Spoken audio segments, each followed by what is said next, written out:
Rashid, I think we can start probably. Yeah.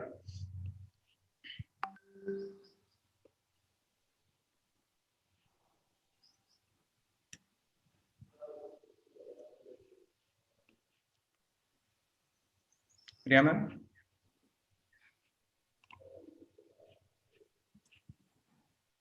Yes. Hello, everyone, and welcome to yet another exciting initiative by MIT ID Innovation and Turian Labs. On behalf of Turian Labs and MIT ID Innovation, we are grateful to be safe and amongst you all hosting the session today. For those who are joining us for the first time, we'd like to share that MIT Institute of Design will be celebrating 20 years of being a pioneering player in design education in 2026. The futurist journey began with one thought of the founder, which led to educating and impacting thousands in multiple design disciplines and naturally progressing into innovation. MIT ID's latest contribution to strengthening the global innovation ecosystem is the flagship one-year innovation program, which focuses on the 4 pillars of design, business, technology, humanities, via hands-on, highly customized, pro-practical, project-heavy based learning, and deep immersions. As promised, our open online courses focusing on innovation essentials have been launched this quarter. The duration of these certificate courses will range from 1 month to 9 months, in addition to our full-time one-year campus-based course. We welcome aboard our program partner, Turian Labs, a design thinking-led research and business innovation company. Turian Labs blend power of future thinking, and design doing to help organizations discover emerging business insights, trigger disruptive innovations, build winning products, services, and organizational culture. Turian Labs services encompass human-centered research, business model design, new product and service conceptualization. Apart from India, Turian Labs offers research and strategy services globally through network partners in China, Indonesia, Germany, Spain, Thailand, Philippines, USA, and Brazil.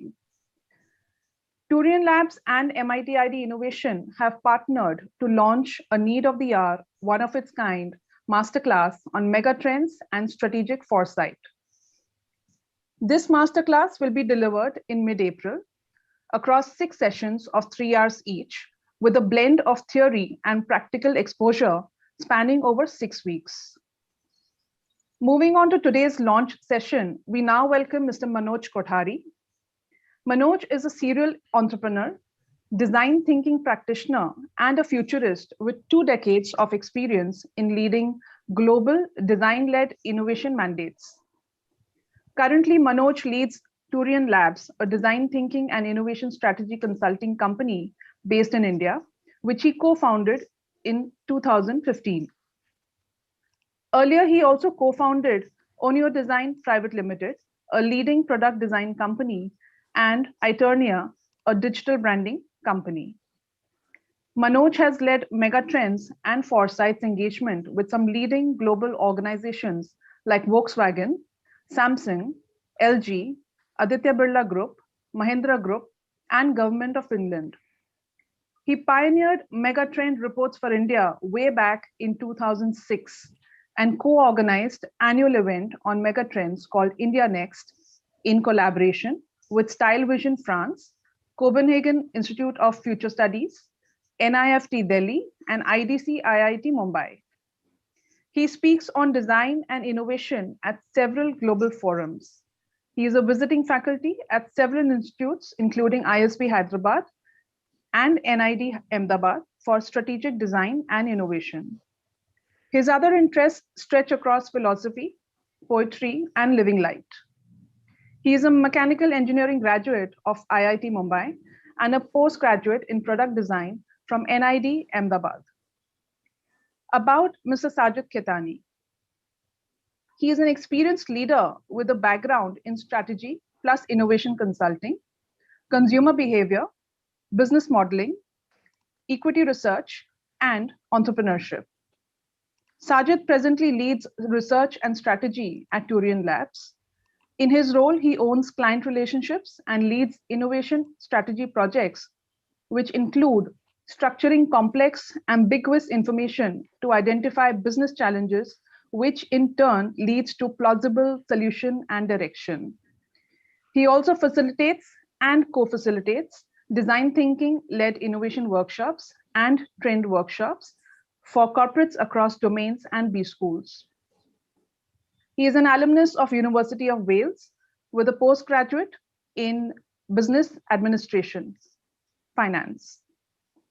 Team Turian Labs will be in conversation with Associate Professor Harshit Desai, Director, MIT ID Innovation. He is an industry professional who has spent a decade plus in the higher education domain. He is a faculty at MIT ID and is currently pursuing his PhD. He is deeply immersed in building India's foremost innovation education practice in collaboration with fellow industry leaders. This curated series will feature a variety of industry thought leaders who are now a part of the global MIT ID innovation ecosystem. I, Priya Dhawan, Head of Collaborations and Communication Strategy, welcome you all once again to this thoughtfully curated innovation journey. Please do read the chat for other important pointers being shared. Warm welcome once again, everyone. And over to you, Professor Desai. Thank you, Priya ma'am. Thank you for the warm introduction, and thank you, Manoj sir and Sajid sir, to kind of really put in your time and effort to essentially put this together as a program and as a learning experience for people who are interested in so many diverse areas around design thinking. From what we know and what we have discussed so far, I think. While there's so many ways to learn about the here and now part of the things, right? How do I solve problems or look at opportunities which are in my immediate context? But the broader need which is emerging is to really have that foresight and look into the future, because that's where the bigger the organization, the more complex the decision making. I think a clarity on where the world is moving and what kind of opportunities will be in the offing becomes even more critical for so many operations and functions within the organization. And again, thanks to all your experience and the work that you have been doing in the realm of trends and foresighting. There can't be a better way to really bring out this knowledge to be shared with a larger audience, so that everybody can learn some of these ways, methods, tools as to how does somebody go about not really predicting. And that's what I think we would like to understand from you in this conversation, as to how does somebody look at things happening around now and then build a understanding of what the future is going to be, and then use these insights for business planning and drawing up a business strategy there for that matter. So welcome again, sir, and we look forward to how do we really go about this whole idea of moving from trends, which everybody knows, right? There are few things and people call them that some things are trending and something is in fashion, but how does somebody graduate from trends to mega trends and then apply that in a context of business planning and strategy making? So I welcome you again and look forward to hear your thoughts on how does one become more future ready in such troubled times, if may I add that.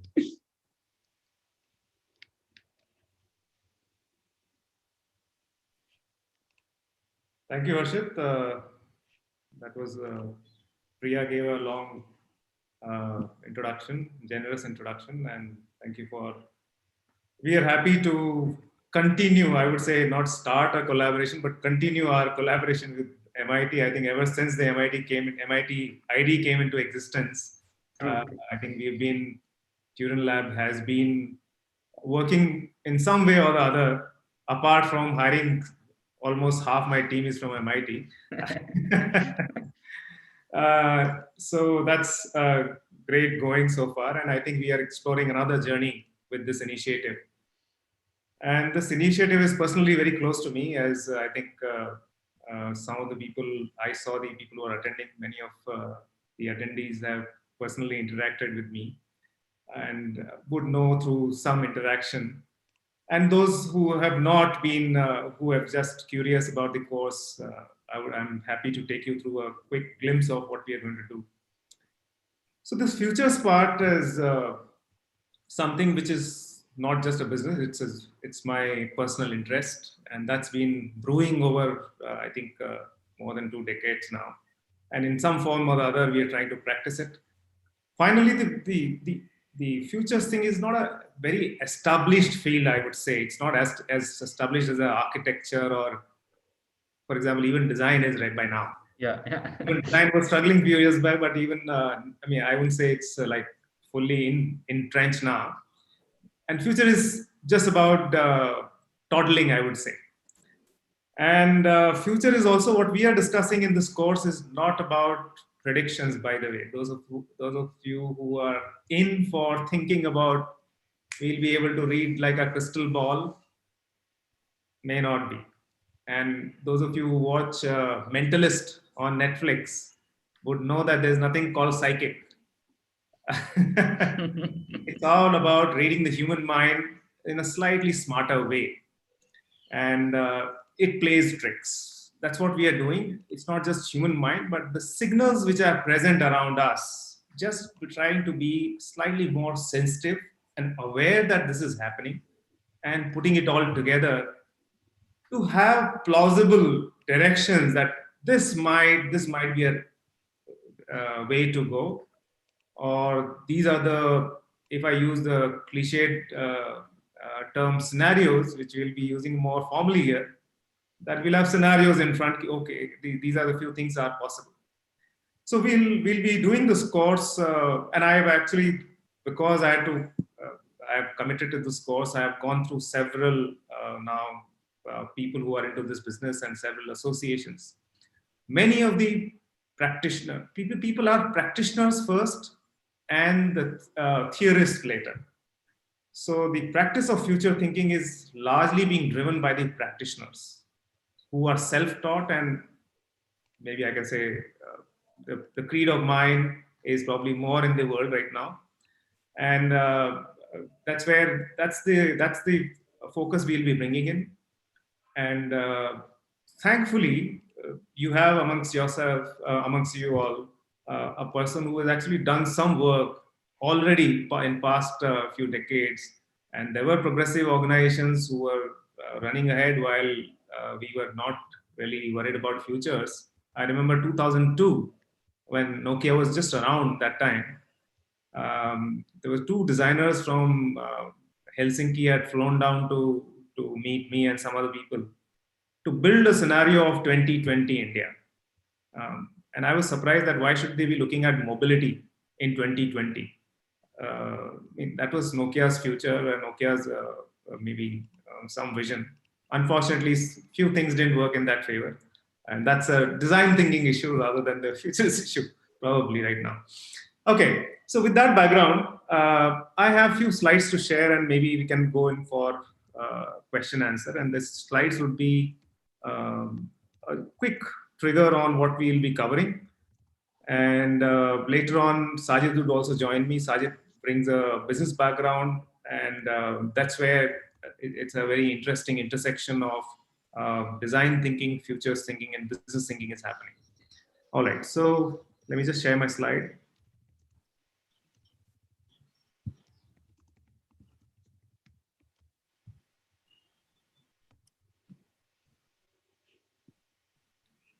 So there are two words, megatrends and strategic foresights.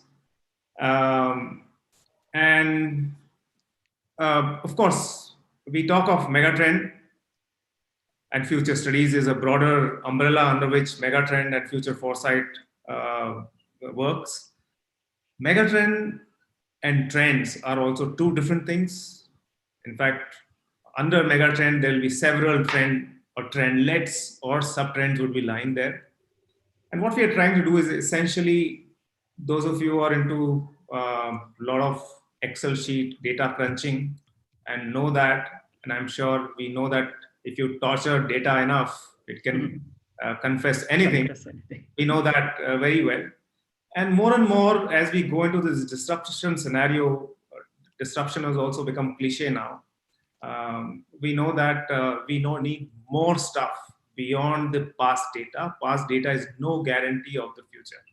So we are trying to build through this course another skill, probably another skill beyond what people are already familiar with: data, data projections, data analysis. So those of you who are into AI driven or any other data analysis, our course goes beyond that.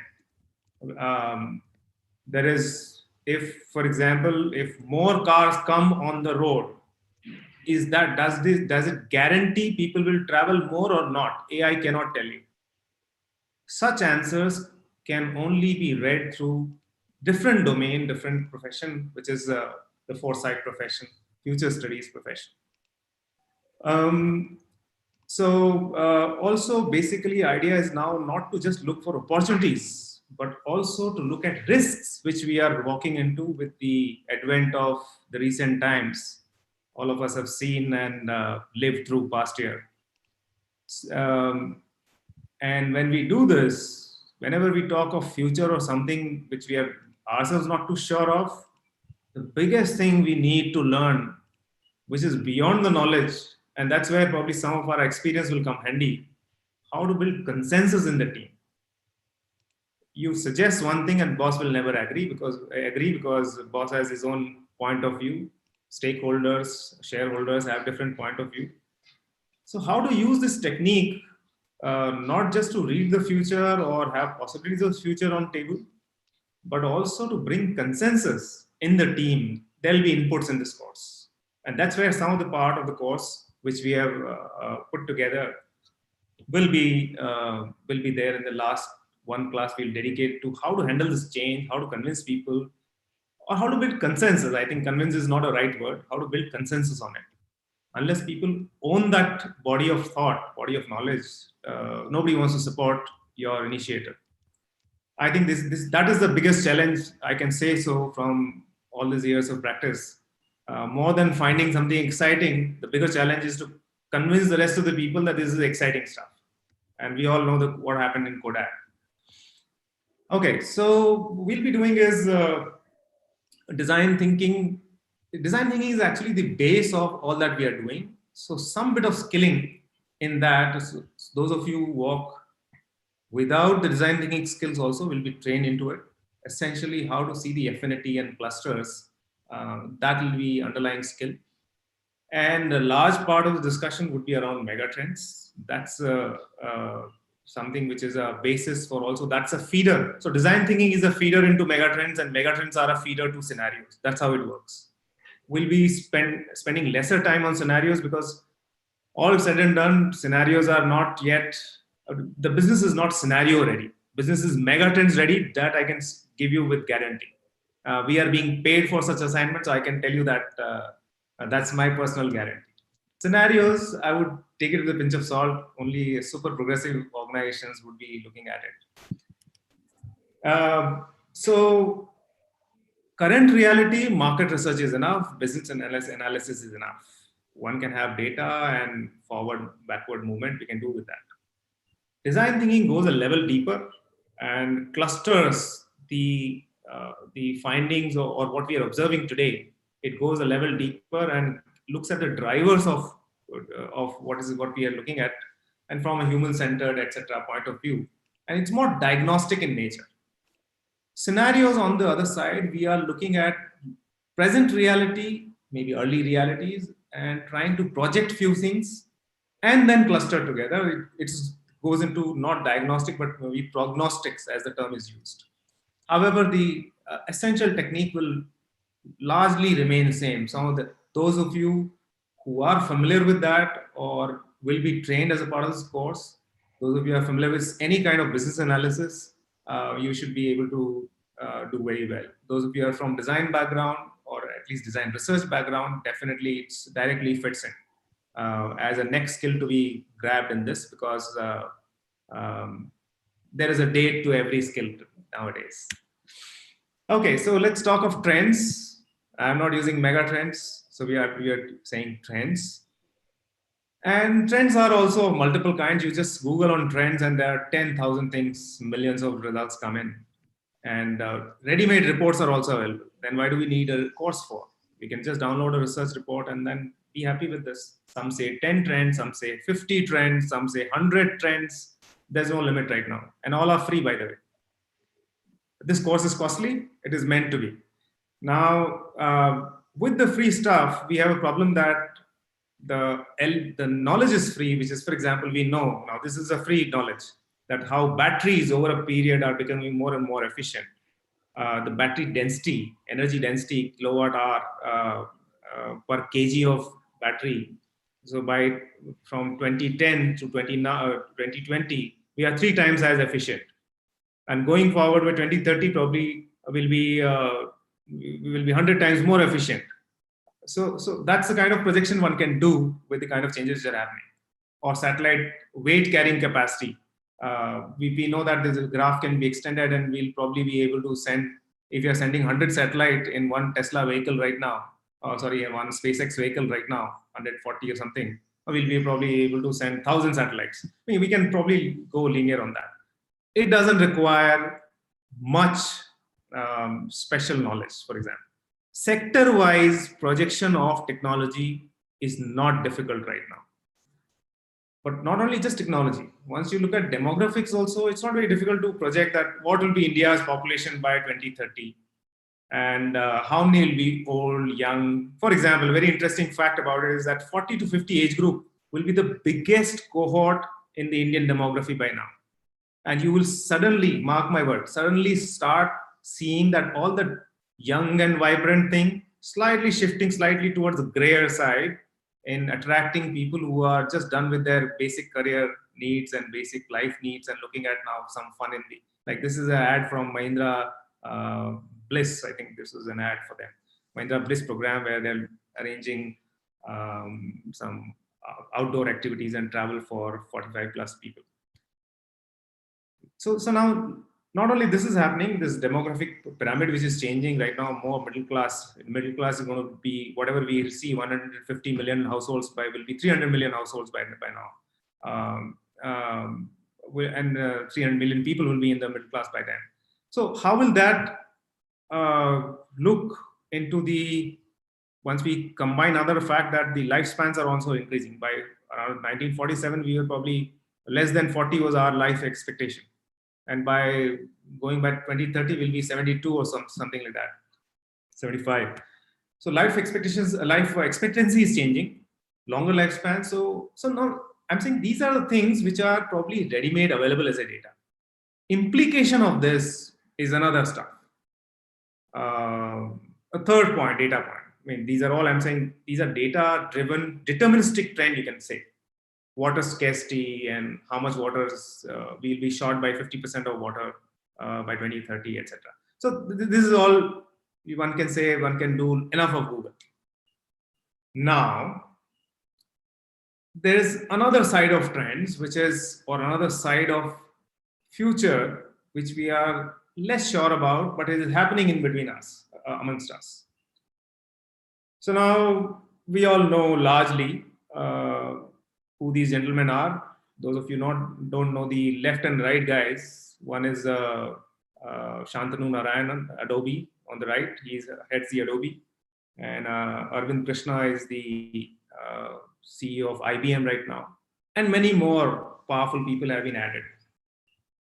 Now, if I say this, and how is the next element connected to this is happening, but then there are other things also happening which we don't see them together. For example, we don't see that India recently, apart from sending vaccines to 25 countries and 70% of the world's vaccine capacity India has right now, we have also funded 300 line of credits have been given to 64 countries recently.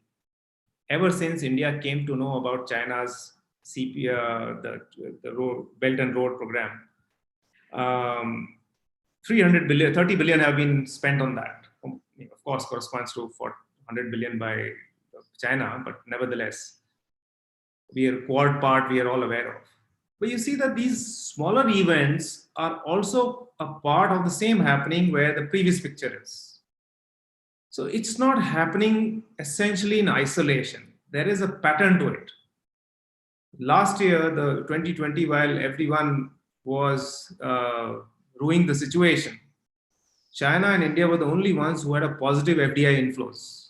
And that too, India was probably 3 times the kind of FDI inflow which happened in India. Now that shows somewhere the resilience of the entire setup, what we have, apart from the small turmoils of the politics, we keep it apart. This shows that there is a definitive direction to it. Now, things don't end here, by the way.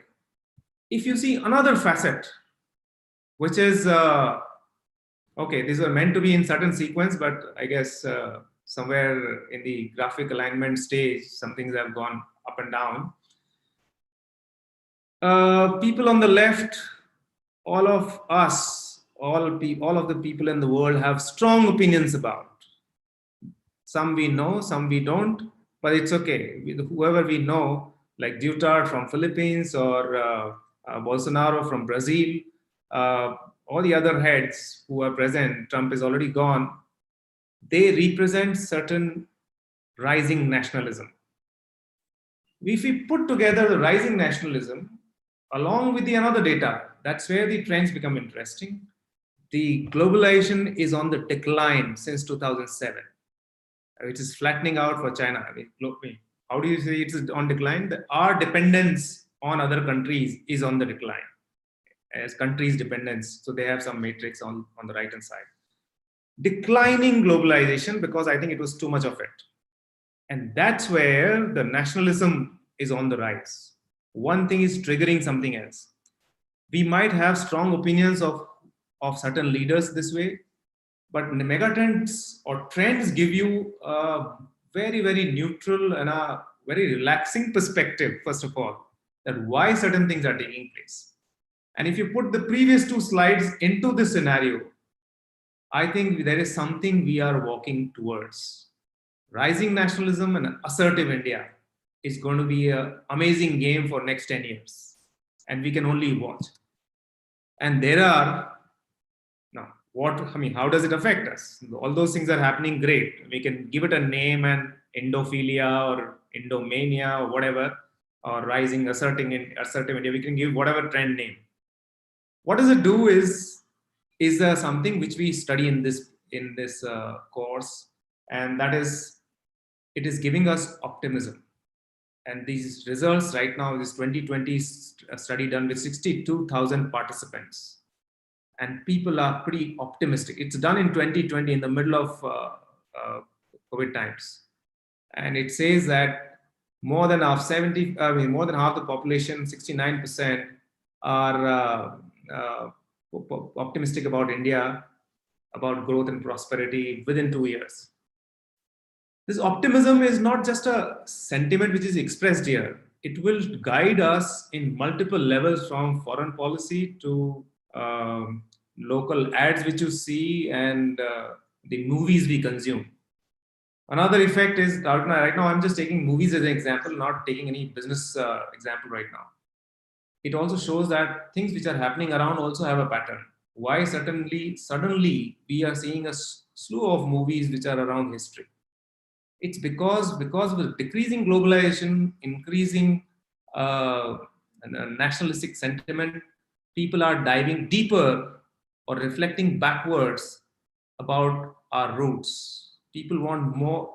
People want self-assertion, self-effacing notes on who we are, what's our identity, where do we stand in the world. And that's where you'll see more and more historical roots, more history being dug open, and maybe a lot of effect on education is going to happen. And now positive, negative, those are different things to discuss. But we will find more and more digging into the ancient culture and ancient sciences and stuff like this will be coming to the fore. Nationalistic pride, we've seen a lot of movies have recently come in. And I think we'll continue to ride on this nationalism for several more years now in varying modes. And assertive India, as we know, these two things together will be a very strong note in things we consume. But in things we consume, apart from we've seen the rise of Patanjali, of course, 2020 has not been so good for them. They've been on the decline for certain different reasons, the kind of dilution they have done to the portfolio. But kind of what a amazing competition Patanjali gave to HLL and others. I mean, we were just watching with our eyes, gaping wide. And one can attribute it to charisma of one person and two people, but I think from a megatrend eye, it's very interesting because if you see the narrative which has gone behind, it had to happen. And not just Patanjali, more will happen. That I can guarantee. They look at the English, the vernacular language consumption right now on internet in India. I mean, it's already 3 times of what the English language users are. And from our work with technology companies on this local language consumptions, a lot of in-house studies we do with India, we know that is going to just go up right now. There's no stopping on vernacular language. Now, this is one kind of trend which is surfacing. And just last slide on the trend part, which is another trend which is surfacing. Those of you are familiar with the Marie Kondo phenomena of tidying up your home, removing things which are not needed. Those of you who are into fashion industry know about capsule clothing or capsule cupboard. Longevity of I'll buy 5 clothing and 5 clothes and I'll keep them nicely, and that's about it. I don't want to clutter my house, stuff like this. So this abstinence right now, yesterday I was reading a book, Less is More is going to be a big phenomenon. There is already Less is More has had come in long back, but I think this second word sequel somebody has written. This Less is More is talking of degrowth as a trend. On Instagram, we know now close friend circle. Maybe we have a unlimited friend, but we are going for a closer friend circle. Now, imagine this trend of abstinence put together with the assertive India on a 2x2 matrix. It may be heavy for now, but imagine that if I had just 2 trends in with me, if I put them on a scale where 2x2 matrix, and I say people will become, they will live minimum life or minimal life in terms of minimum consumption life, and they'll be very indulgent. There are 2 possibilities. Versus India will really assert in next 10 years versus India will be, okay, globalized, but not really asserting. We'll have good facilities, but not really assertive. We get 4 scenarios out of this. These 4 scenarios, and now it will be interesting to how Gen Z looks at these 4 situations.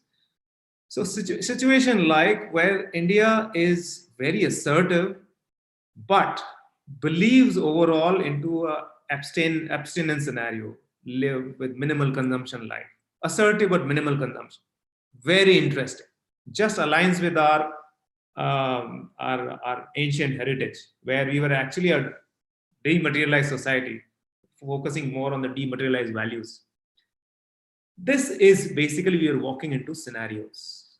So as I said, 30% of this course will be focusing on scenarios and some methods, not all the methods. There are multiple ways of doing scenarios. There are Delphi methods and there are shell scenarios. And so we'll do probably one kind of scenario, but we'll definitely walk into this.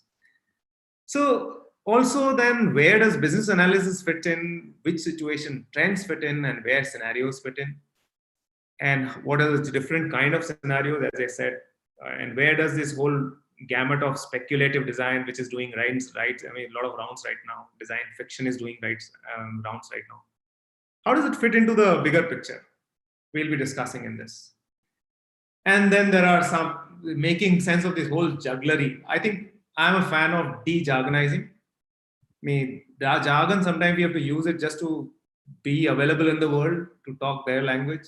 But ultimately, the way probably I approach this entire course is to de-jargonize a lot of things like what are trend versus mega trend, how do you spot them, How do you say that this is a trend? What is the guarantee it will happen or not?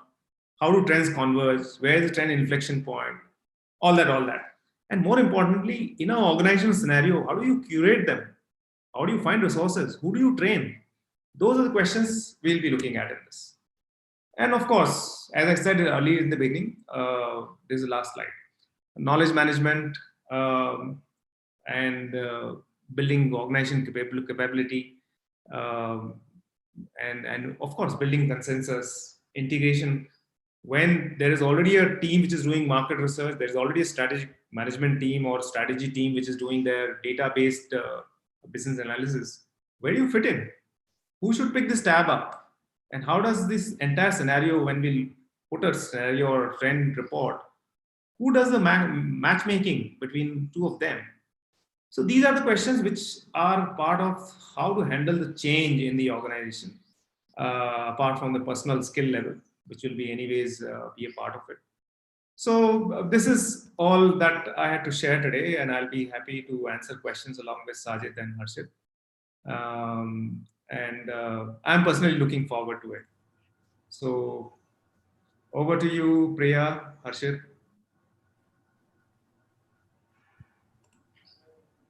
Yeah, thank you, sir. Thanks for walking us through the broader structure and also enlightening us on the core concepts that are kind of essentially forming this whole course. On behalf of the audience and also for our own kind of understanding, I was just wondering that in terms of learning all of this, right? Because you mentioned that you practice this, and then there is a certain dynamic to it when you are actually working on a futures project. But how does it translate into like somebody learning this tools and methods, again coming from different backgrounds? So is there any prerequisites that you think are required for somebody to understand these concepts at a particular level and kind of really make it useful for them? So I think the only skill I would look forward to is that, if first of all, people should have spent some time in the industry and to the domains which are closer to it. As I said, either in research domain, any kind of research domain. I'm not talking of molecular research, scientific research. At least business research or design research, user research. These domains are closer to it. They are sister domains to us. They'll be useful. And people who are into general managerial positions, entrepreneurs, they anyway deal intuitively. They deal with this. By the way, all entrepreneurs have some foresight already. That's how they survive. They won't survive otherwise. But how to put a structure to it and how to make it a team game that somebody else can also do it. That's where the things are. And I think we'll be able to simplify it to a level where people are not barriered against previous knowledge. Fantastic. So talking about the business analyst part, so Sajid sir, if you could just bring in your perspective, because what we essentially understood it, yeah, there are certain methods which are based on design thinking and the scenario planning and that entire toolkit. But how does it kind of connect up to the larger business strategy and the foresighting that happens from a conventional management side of things? Sure. So I would actually trace this back in time. So this has been, just under 4 years that I've been exposed to the world of trends and, design thinking. And my experience has been into consulting, and I'm a postgraduate in finance. So obviously dealing with numbers has been the forte, and that's where business analysis and financial modeling comes into play. So I would answer this in 2 parts. One, when we are looking at, be equity research, or be it developing strategies from a long-term future perspective. Essentially, everything what we are studying about the business, about the economy, about the macro factors, everything in the end gets translated into a financial model. That what will be you are quantifying the impact at the end. There are scenarios which are at play, that this is the best case scenario. If economy does this, if the company grows at this rate, this will have an impact on the top line. So essentially you're converting everything into numbers. Now, so that's one part of it. So from the other side of the table, when I am working on consulting projects, strategy projects, here we are not really translating things into numbers, but we are looking at an interplay, or I would say it expands my horizon, and I get a multidimensional perspective that this is the business reality, this is how the consumer mindset is changing, and what is the emergent future. Now, if you triangulate all these three, there are softer aspects which come in. These may not necessarily translate into numbers, but these are giving you directions to build upon. So this becomes the first step in terms of mapping the opportunity. So that's where the power of trends and design thinking comes into play, if I'm looking at it from the other side. The second part, which is I would say it's an amazing thing to be around, that you are not disconnected from any domain, be it fashion, be it clothing, be it automobile, or be it equity research, looking at how the stocks are trending. Everything has something which is built in. So you cannot really negate anything over here. So that's the other aspect. So you are necessarily taking a leap with what you are seeing and trying to find out connection. That's where the non-linear thinking comes into play. So these are the two broader things which I would say is a different world altogether when I'm comparing it in my past role as equity research or consulting role. Very interesting. I think the crux is non-linear thinking, because that's where it kind of starts taking that shape, that how do I see those patterns, connect those dots, and then go beyond what the obvious is presented to me. Just one more thing from my side. We use some of these words, especially speculative design, design fiction, and design futures. So can you just elaborate on that, as to, are they interchangeably used, or do they mean anything specific, and how are we kind of incorporating that into the course? So speculative design, in fact, when you say design part, I think in those domains, forget about the fiction part, but the speculative design would be more making it tangible. Whatever we are talking of, Okay. the scenario made tangible would be speculative design in a way. Okay. Scenario would, whatever you can craft into words, if you can craft into material, that'll be, or material or visual, that'll be speculative design. Okay. So, I would put, probably in this course, we wouldn't be visiting, we'll just brush upon in probably one of the lectures. We'll give some examples what it is all about, but we are not really looking at speculative design, because that probably the design doers work who are skilled in visualizing. Okay. Here we'll focus on people who can bring the essential thought first. That's where the planners and strategists and those who are not very skilled with the doing part, they don't know Adobe Photoshop or they don't know Illustrator, they can also work upon. As long as you're good with overall understanding. I mean, I think one prerequisite would be people should be aware of what is happening around the world.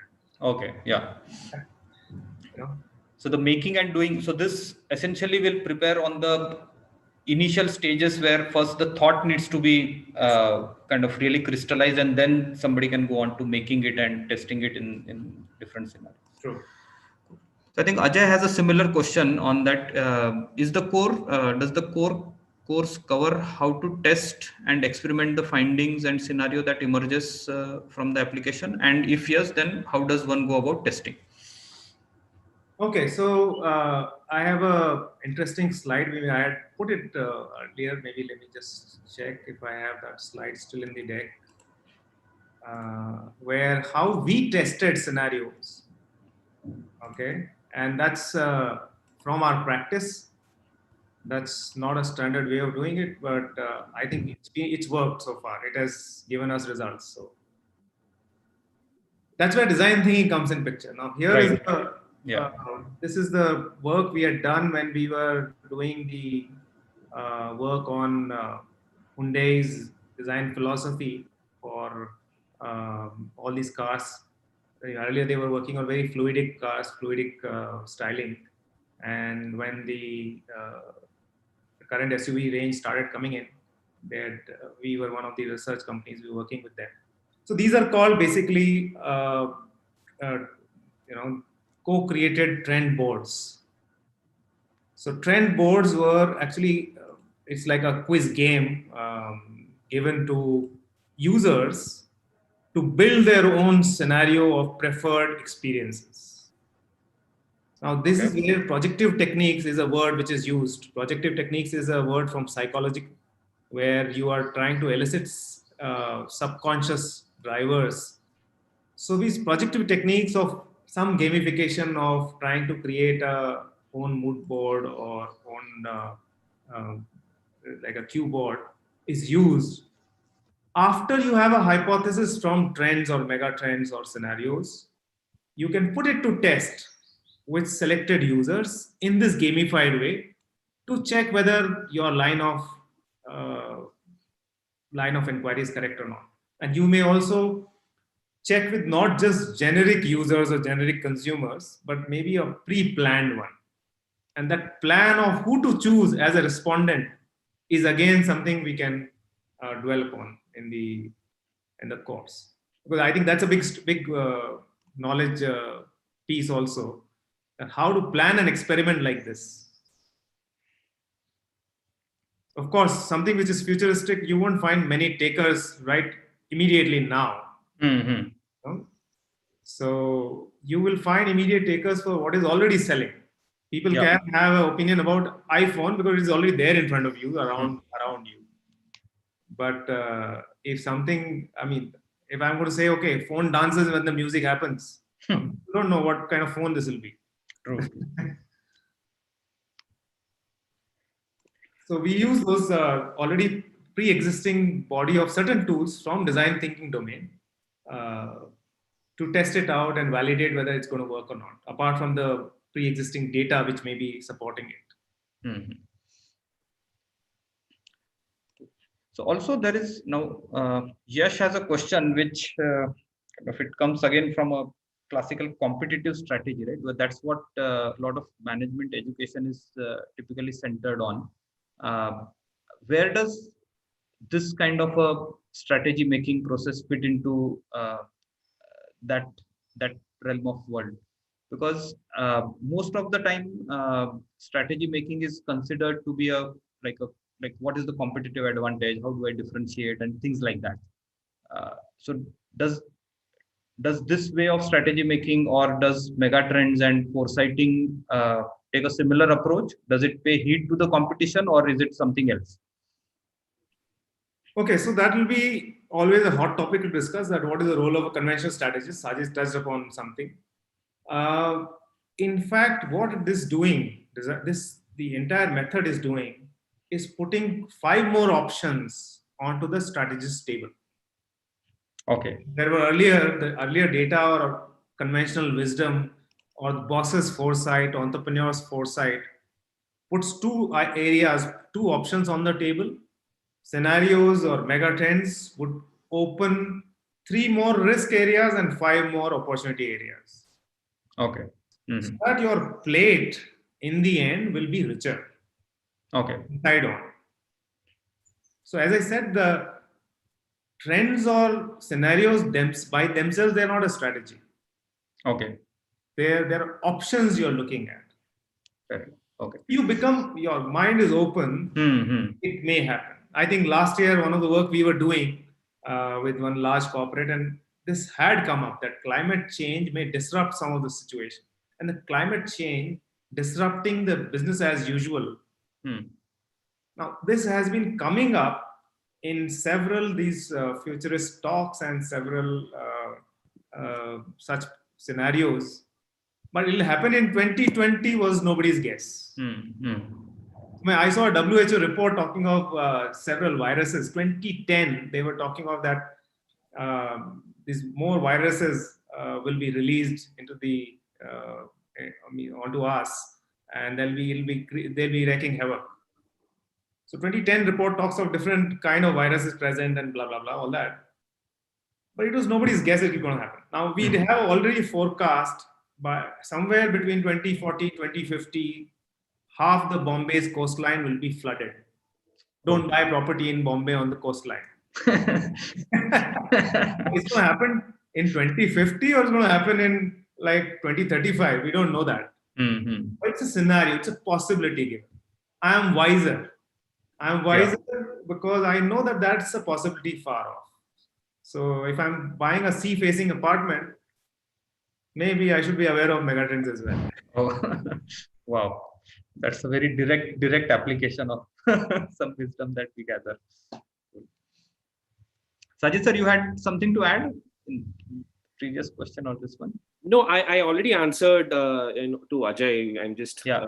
also sharing my answer. But I'm sync with what Manoj said, and this was a very real example of you're talking about a real need from a business perspective, but how it will have a material impact. Should I buy a property on the coastline or not? So so we can see people are already, once you understand it, you are able to immediately apply to yourself, and that's when you start seeing the power that if I can do it at my end, business reality is something very different which we are dealing with.